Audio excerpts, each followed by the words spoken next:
Hi educators, I'm Tippy from Logic Mills, and in this video I'm going to be talking about show and tell.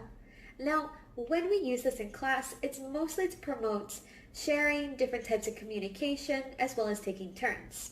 So, when you're doing this online, it might be something that you prep in advance, where you tell the kids the lesson before, okay, so for next week, I want all of you to bring in your favorite animal, or whatever favorite item you have, maybe that has a cool story behind it, or something like that. So when you're coming up with these categories, again, you want it to be flexible. You don't want it to be anything where they want to go outside to go find something or to go purchase something new. So just something cool that they have inside their house that they can then bring up again and share in class for the following lesson.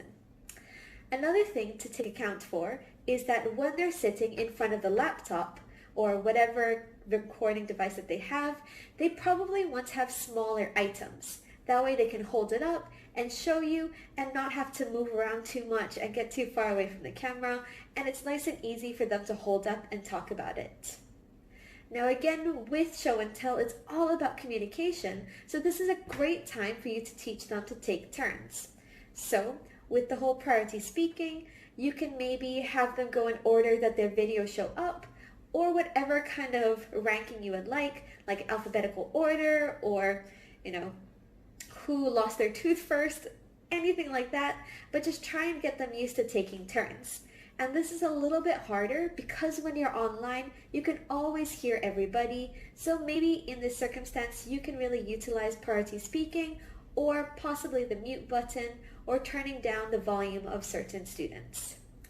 Another thing that you could possibly use is to have a timer.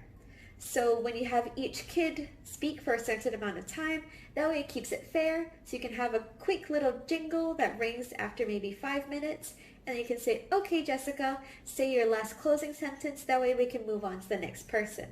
This way it'll really help you keep nice and scheduled for your online class.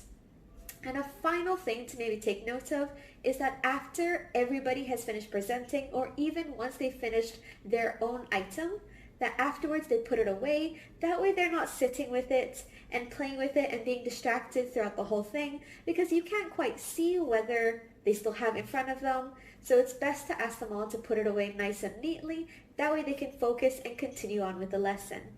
All right, these are my tips and tricks for show and tell. Thank you.